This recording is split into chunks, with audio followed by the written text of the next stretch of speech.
Hey guys, welcome to the channel. This is the first video that I'm posting online here, so I'll give you a little intro. So it's a pretty small shop. What I like to do is I generally like to build stuff. For one thing, I like building stuff cheap because I really like this golf cart. There's no purpose for it. I mean, I didn't build it for any particular reason except just to try it out. So yeah, most of my projects they're built by hand. I don't have a lot of fancy tools. I guess if you watch the build video, I do have a golf cart over here I'm working on, building like a frame up, like a full frame up build on a 6-seater golf cart, which that's going to be a build video, but this will be an overview of this one because I actually built this in the last winter in the spring. I just haven't done a lot with it yet, just haven't had time to drive it around. But yeah, I just wanted to build it clean, like most of my videos that I'll be posting, and most of the projects. One thing I like to do is build stuff by hand. A lot of hand grinding, welding, not a lot of pretty much no CNC work on this except for maybe a lathe and a couple small mill projects, but everything else was just built by hand. Is just because to me that's what I enjoy doing. I mean, I watch a lot of videos, and nice shop equipment makes it fun, but I like to build videos and watch videos that we'll just say the average person can do without a huge budget and every tool imaginable, which the quality would go up from there and your time building would be less, but I do like doing this, so this is what I'm going to continue to do. So anyways, yeah, so I built this in the spring, drove it around this summer a little bit. It's getting to be fall now. Took it out for a spin, drove it around a little bit today. You'll see at the end of the video that there's a couple issues still because I haven't really been able to get on it hard, drive it really hard, just because of kind of the location, and it's loud and obnoxious, and don't want to try to upset too many people if I don't have to. But yeah, so it's a 2012 RXV I got from a buddy, no motor in it. Didn't really have much of a plan until I came across this 96 CBR as a crash bike. It's a F3. Motor ran good, bike was just totaled out, so stuffed it in here. Yeah, kind of goal of the project was just to keep it simple, real simple, kind of clean look, tuck it in to where you wouldn't really be able to tell what was in it if you were to see it go by or drive it. So we'll get into it here, do a little overview, and then at the end of the video kind of shot some stuff of driving it around a little bit today. So let's get into it.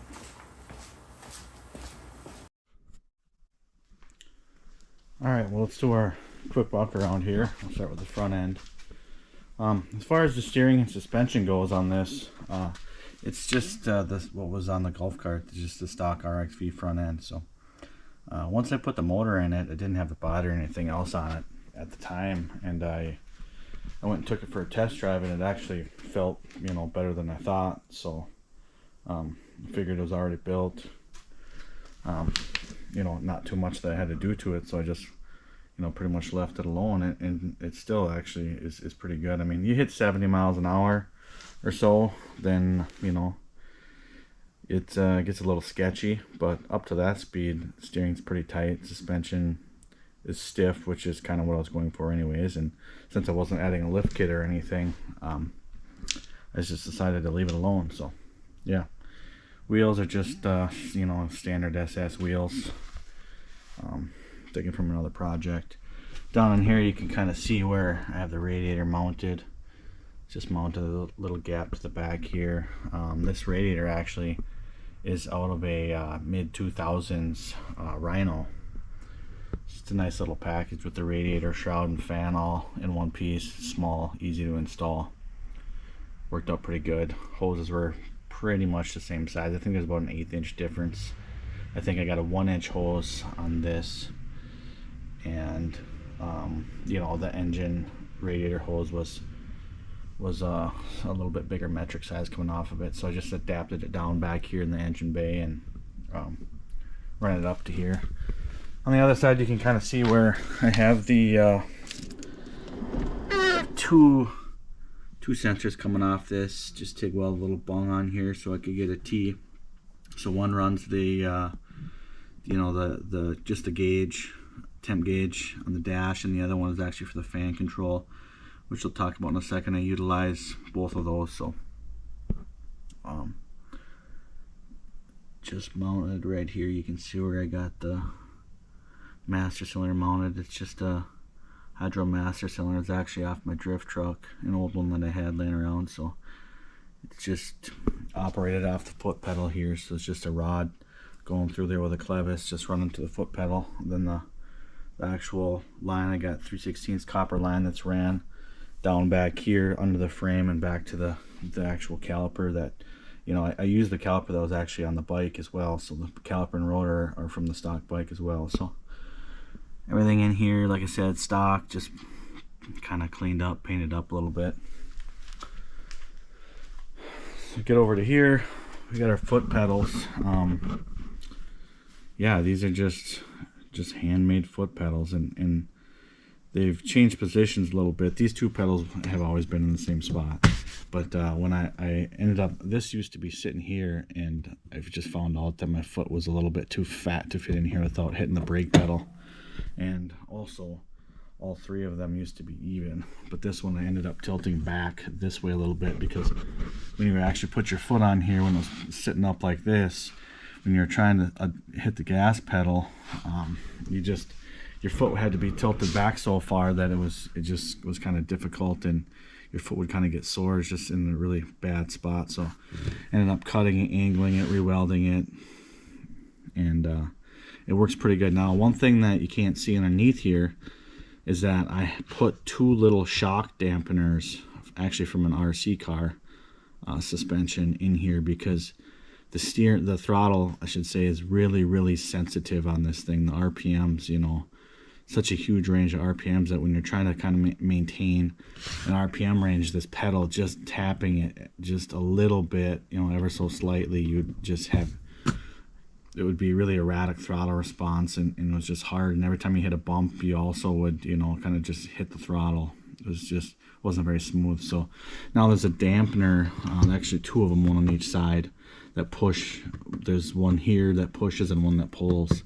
So as you can see, it's kind of hard to see, but the pedal is actually pretty soft, unlike these that are just spring return. This pedal just has a little bit more dampening on it to make it easier to drive. So moving up to the dash here, this is just a handmade aluminum dash.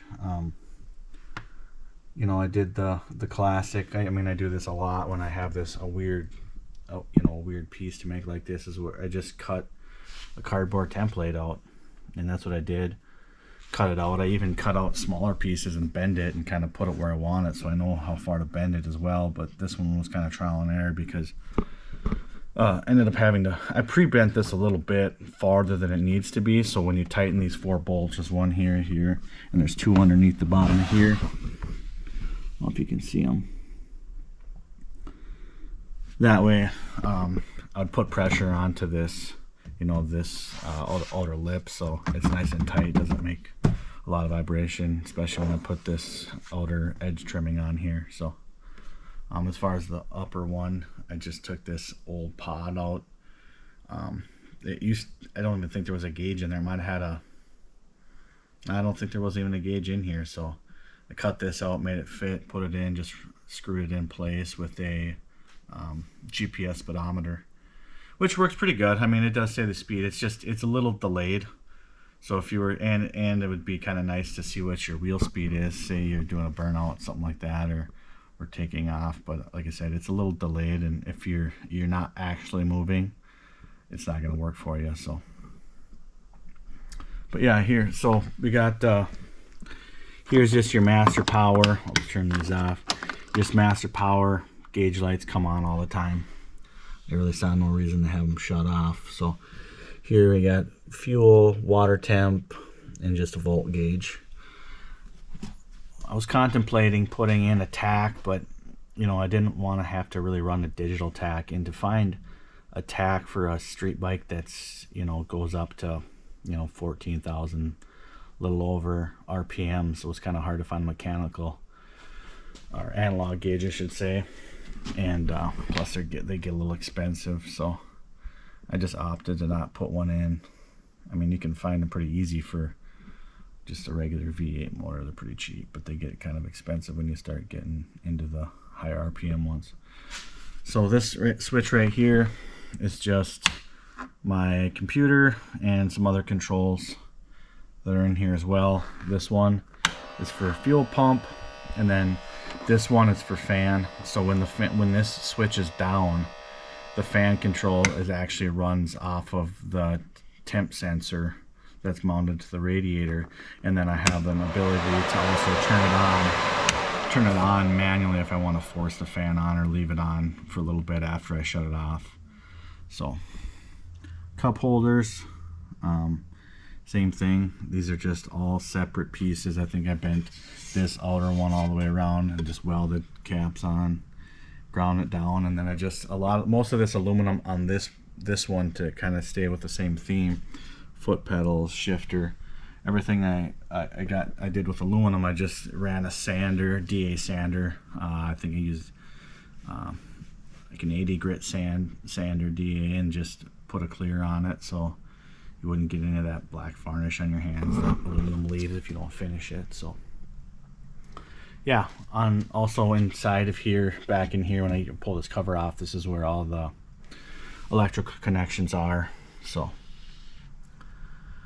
yeah, moving to this side, body again is stock.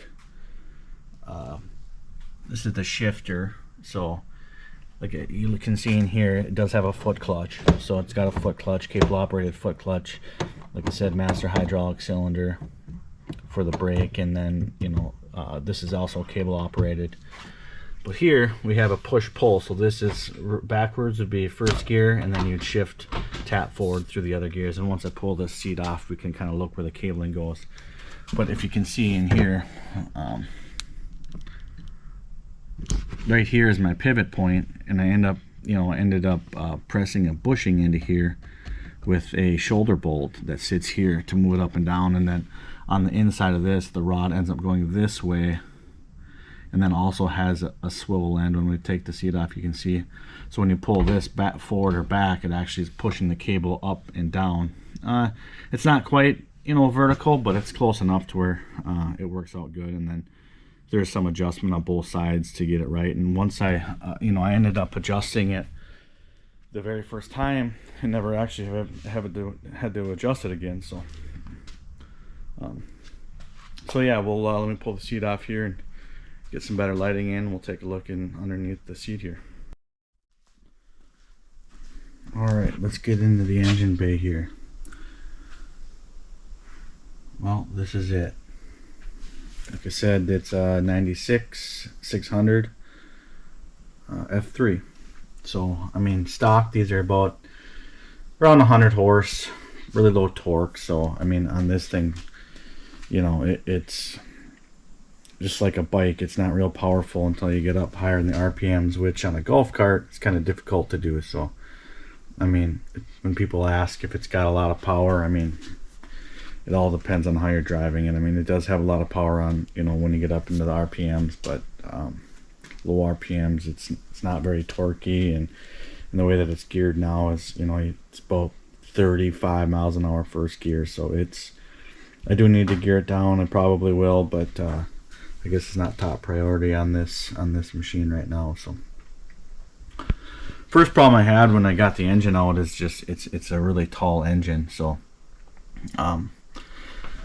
you can kind of see down here that, you know, I have about a ½ inch of clearance on the bottom of the seat from those intake plates that I had to make. So, and then on the bottom you can see that lower skid plate is pretty much as low as I can have it. I got about 4 inches of ground clearance, you know, when the cart's sitting on the ground, so I didn't want to drop it down too much anymore, so I had to modify this intake here.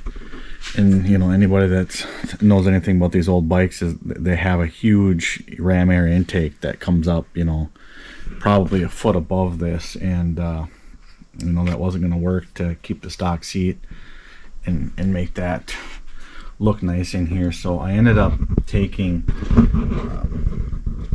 these intake plates here, I cut this off and then made these two top plates, and inside here there's some spots where you can actually, you know, tap these studs in, and then just have silicone tape around them to seal them up. And then took the sides off here, just sawed some holes, and actually that's epoxy holding all those intake tubes on with the cone filters. And you know, if it's probably not recommended. I don't think anybody would recommend that you would modify a bike intake, but I did get it tuned okay, and you can kind of see it. If you watch to the end of the video, I did have some problems when I started driving it around, but I think we got them figured out. So just kind of some fuel delivery problems we worked through, but other than that, we'll go over the controls here first. So we have stock choke, you know, that came on the cart here. The cable housing, everything is stock. It was a little short. I didn't want to buy a new one, so I mean, the only thing that's different about this than kind of the stock setup is that this housing here would actually come in on this side and then pull onto the choke, you know, mechanism. But I have it backwards, so now the housing actually pulls the choke lever open. Throttle comes through here, goes through the, you know, the normal barrel on it. It's spring loaded here as well as in the pedal as well. And the nice thing about this setup is that the drive for the, you know, the throttle barrel is also spring loaded, so if you were to bottom out the cable, it would just continue to wrap around, so you don't have to worry about, you know, overdoing the throttle, and it's pretty easy to adjust. So clutch, you can see back in here, just have your standard clutch set up with a cable that I ended up making this cable anyways too, so because I couldn't find the right cable, and then that runs in through right to the clutch lever here. Come over on this side, you can kind of see where I have all the electrical mounted is up on this back rail, and it's just kind of tucked out of the way. It's kind of waterproof. Not much in here to get damaged. Pretty simple electrical system. I mean, most of the electrical stuff I just ran an O-flex cable that came up through here, and then in this area right here is where all the old connectors are tied and soldered in, and then they run up to the top where they're kind of pinned out into my junction box up there. The fuse panel, distribution stuff is all up there. Coils are mounted up on this back rail, bolted the plate on here. Put some new coils on it because the old ones were pretty rough. The cables themselves are really brittle and getting old, so I just put a new set on. Here you can kind of see where this push-pull shifter, this is a B&M shifter, shifter cable, but you can kind of see the end, how this pushes up and down when you move the lever back and forth. And it, like I said, it works good. Haven't really had any problems with it. So I did have to beef up this area right here to get another piece of steel in here to beef it up so it didn't move around. And I mean, the plastic moves a little bit, but as far as the bracket where it actually mounts is nice and solid. So lawnmower battery, pretty simple. Had it laying around, didn't have to do anything special except put a clamp, you know, 2 clamps on the side to bolt this down. This is a 2.5 gallon fuel cell right from Amazon. I recommend it. You couldn't even build one for this cheap. I had to cut the top bungs off, threaded bungs. There were dash 10 fittings on here. They were in the way, so I cut those down, cleaned them up. But yeah, I mean, you can't go wrong with these tanks. I think they're maybe $60-$70. So comes out of the bottom here, runs up to that fuel pump, inline filter, then runs to the gauge, and then there's a fuel pressure regulator down in here as well, which that may be one of the issues that I'm dealing with. Is this was a really cheap low pressure fuel pressure regulator, and it might be giving me some problems. So, and the fact that I'm running, you know, 2.5 psi anyways, I don't think that I really even need it, because that's kind of what the output of this Edelbrock pump is anyways, because this is the really low pressure one. If you start to run too much pressure, I kind of found out about 3.5 psi, you'll start pushing the needles open and dumping fuel right into the intake. So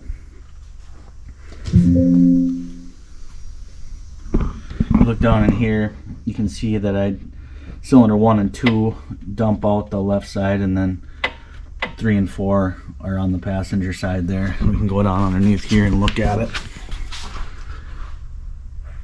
Just come out. This exhaust is all the original bike exhaust. The way that the bike exhaust worked is it had the, you know, there was 4 exhaust pipes that dropped down and wide into 2 each, and then 1 into the single, and I just cut the piping down, found the bends that I wanted, welded it all back up, and wrapped it with some eBay tips on it. So opposite side over here, almost exactly the same thing. The motor is offset a little bit, but not too much to where you're gonna notice anyway. So you can see the belly pan I have here. I wanted to make this thing kind of beefy, so if you were to hit the lower skid plate, that you wouldn't do any damage to the bottom of this thing, because it wouldn't take very long for you to notice that you're out of oil. So that's just built an 11 gauge piece of sheet metal, and it's pretty beefy. It also helps support the engine too, because it's mounted up here as well as the lower tabs back there, and you can't see it, but on the other side there's a bar helping as well. So the radiator hose is going up front here, electricals on that side, so we can see the brake line that comes out the back. Up in here is where the flex line is that connects to this rear swing arm. So over here we have the overflow tank, and that just runs to, this is where I fill it up at. You see down there is where I have my adapter to bring it down to the 1-inch line, the 1-inch coolant line that I ran to the back. So yeah, it fits in here well. It's tucked in pretty tight. I mean, there's not a lot of extra room, but I actually didn't have to work too hard to get it to fit either. Once I modified the intake, there's not much adjustment. There's really only one spot that it fit, and this is it. So let's head around to the back here and look underneath the driveline.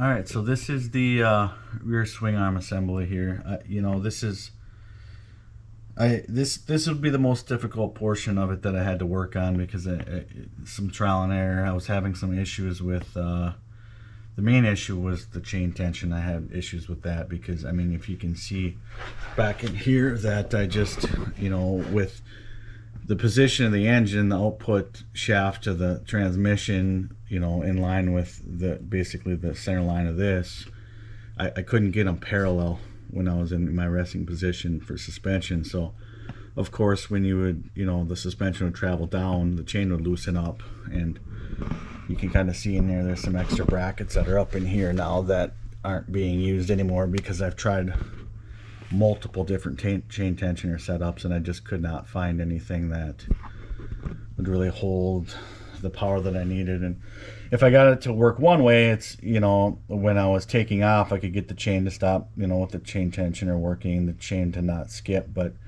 it was mainly on this bottom side when I would let off the throttle. So if I'd have it really high RPMs and let off too hard, then the chain would skip on the back side when it was kind of, you know, lugging the motor back down. So what I ended up doing is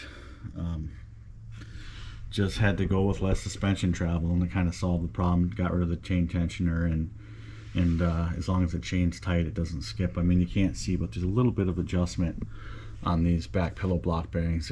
It doesn't take a lot to tighten this chain back up, so there is a little bit of adjustment there, and it seems to be staying in place. And of course, this is a new chain. It's a 50 chain, and it's stretching out a little bit, so I have had to adjust a little bit. But rear brakes here are the brakes off of the bike, rotor and caliper both off the bike, so got those mounted back up, and nothing complex about it. Just lined the bracket up, made sure this was parallel, and then I can move this this hub where I want it to. Now the hubs on the wheels, and the hubs this hub for the rear rotor is actually a sprocket. So if you can see, I had some extra sprockets, and it was a lot easier to order these sprockets. I didn't even care what size they were. But what I ended up doing is that you can kind of see in here is that I took the standard hub off of this. Had the teeth around here. I just put it in my lathe and cut the teeth off, and then would just drill out my bolt pattern for the rotor, and did the same with the hubs. So if you can kind of see over here, this is just a sprocket for this 1 7/16 axle, and just turned it down in the lathe, drilled the bolt pattern out, and then pressed the studs in, which are, I think, standard ones for the golf cart are 1/2 by 20 studs, and then tack welded them in for a little added reassurance. This is a 50 tooth taper lock, which works really nice. These work really good. They're really strong. They center themselves pretty nice, and they don't slip. And you can see that I just mocked everything up in place, and then would just cut a keyway in on my little mill where I needed it to be, and same on those ones. So I didn't have to have the keyway running all the way through or buy a keyed shaft. So overall, works pretty good. The pillow block bearings weren't my first choice, but they were definitely the easiest one. And knowing that they were going to be put under some heavy abuse and shock, I tried to get the nicest ones I could find. So these are nice forged steel ones, pretty heavy duty, pretty strong, beefy ones. So rear shock here is out of the bike too. It's just that monoblock shock. It comes right through here, and then gets mounted up on the top side here. You can kind of see it. So reservoir comes up in here, and well, as you can see, I decided that this was good enough, I guess. As far as the frame supports go, you can see I added a couple crossbars to box the frame a little bit better. This crossbar here is actually the engine support. It's a 1/4 inch thick piece of tubing, so it's pretty beefy. And then you can see the tabs, the engine mount tabs are here, and underneath this housing here, you can see it. And then it uses, actually I use the stock bolt, I believe, put this back in same way.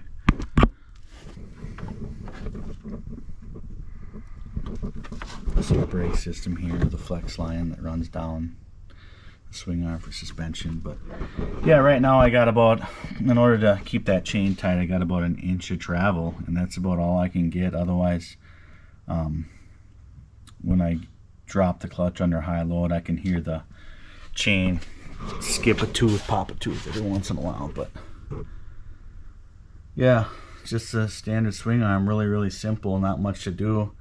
Takes care of body roll issues, considering that the old ones had leaf spring suspensions on the golf cart, and then of course a full axle assembly that I couldn't use. So but yeah, with this setup, I haven't had any issues, so everything's pretty tight. Nothing's really moved around. It's kind of adjustable to what I need to do, and so that's it. not much else to talk about. Like I said, it's a pretty simple build. Not much to there's really not much to it once you do a walk around and look at it. So I guess no video is complete with a good without a good startup. So yeah, I mean, not much to it on this. When I'm in the shop and it's warm out, I don't even have to really, you know, give it any choke or anything like that. So if it's outside, if it's sitting overnight or something at the racetrack, then I gotta give it a little bit of choke. But sitting at about 2.5 psi.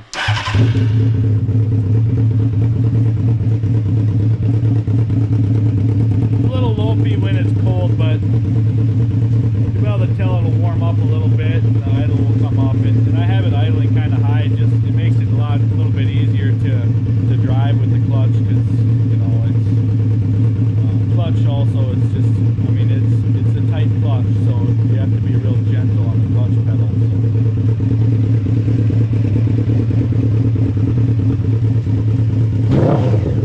Nothing like revving up a cold motor.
I guess I could give it more fuel pressure.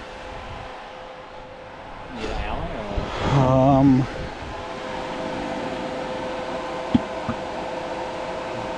or? Yeah, some sort of Allen wrench, metric Allen wrench. I shut that off on the, no, not that, but your cell phone. Oh, okay. I pinned the gimbal. Actually, do you have a Torx? Yeah. You want a regular Allen? No, I can get in there with this now. Why'd you throw it on the ground like that? Oh, it's just fun that way. You need a wrench too? Probably. What is that, like a 16? Why is your pump not running? I shut it off.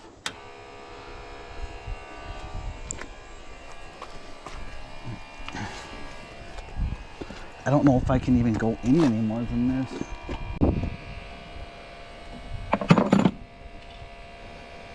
No, you ran out of. That's as much pressure as I'm going to be able to get. Does it go up at all? It's up a little bit. Oh yeah, that's higher. Okay. Like a PSI higher. A pissy higher. It's a lot. If you turn it up too high, it'll start dumping fuel directly through the overflow in the bolts. Yeah, I thought they go up to 12 usually. Well, you just buy them to whatever size you want. They make this one just different color. The green one goes up to 7. That's a Edelbrock, isn't it? I bought Yeah. a Holly for my 79 well, but then I regulated it back down at the carb. Yeah. What's on it right now?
Are you recording?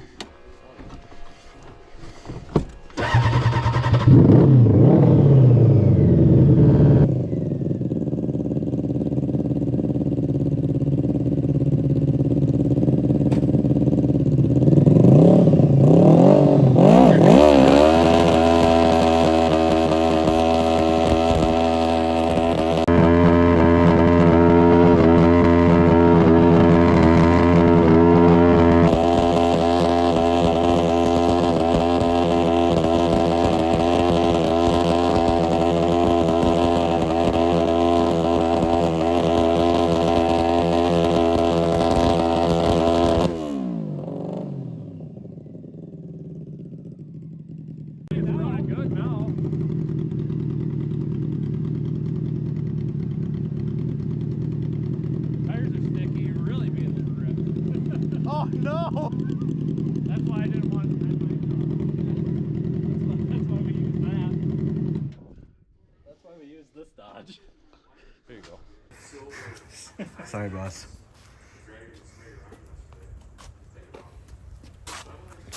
Well, the tires look like they're holding up pretty well. Poor garage. Smoked out. Of course, Vice Grip's playing, so that's good.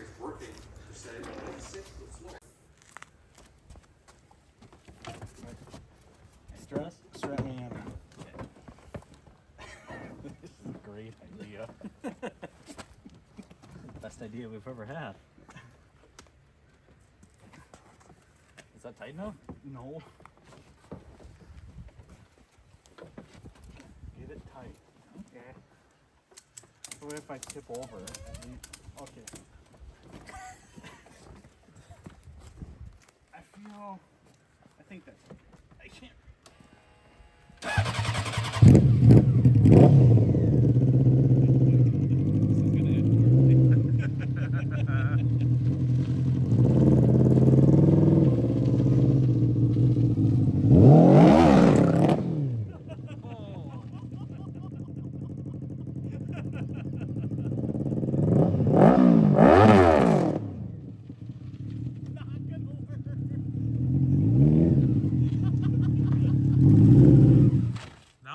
tires have a little more. That was awesome. You could see it was tipped up on the side right there. It was like off the ground.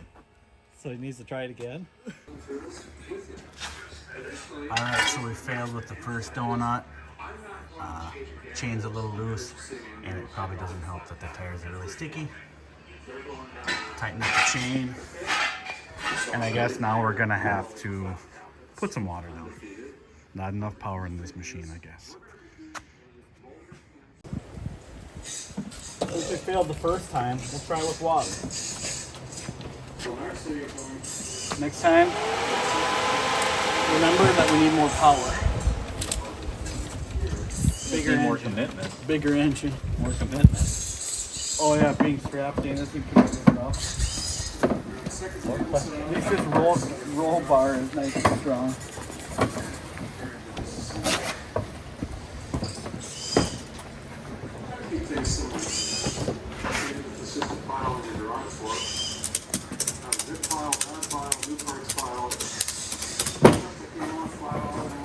Tighter? A little bit tighter. Okay. Feels tight enough.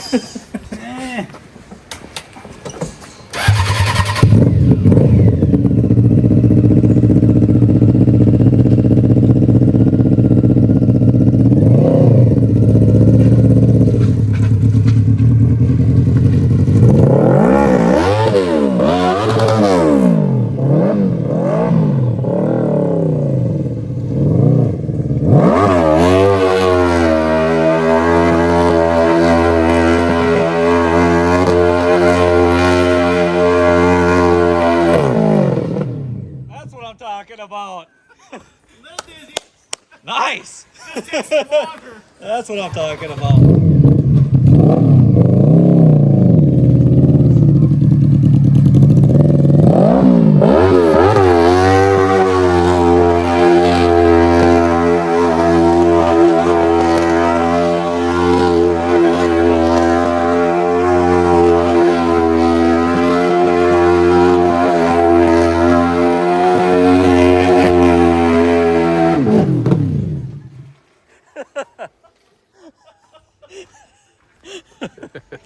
I think we got one more little rip quick.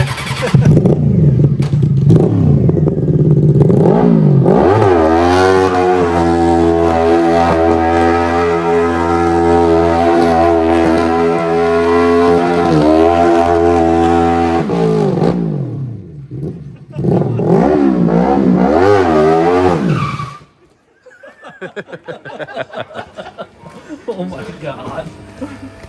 Get me out of this thing! That thing shit whipped you so hard. Ratchet strap worked good. It's not bad going to the left, going to the right, not so great. The water did the trick. When you don't have horsepower, you add water. Less traction. I should have just inflated the shit out of the tires. Well, we went and test drove it. It worked out okay. I mean, there's some fuel delivery issues that we had right away driving it around, but I think they should be fixed now. Look, it's running good. It's kind of cleaning out. It had some issues with some misfiring and top end and kind of cutting out, and chain was loose. Got that all fixed up. So I mean, it's back in one piece. Nothing's broken, so that's a good day. So if you like these kind of videos, I have a lot of these projects that I can pull out. I mean, they're stuffed everywhere, kind of just in hiding, and I pull them out every once in a while, but I have a lot of them. So if you like these kind of videos where we just do a quick overview of something, go for a little test drive and kind of talk about it. I know that a build video is not for everybody, so I will be doing those too, but they're a little bit, they take a little bit more time, especially because I build most of the stuff by hand and, still have to go to work. So, yeah, so I appreciate watching it. I apologize for the video editing. Hopefully it gets better, but this is the first one, and when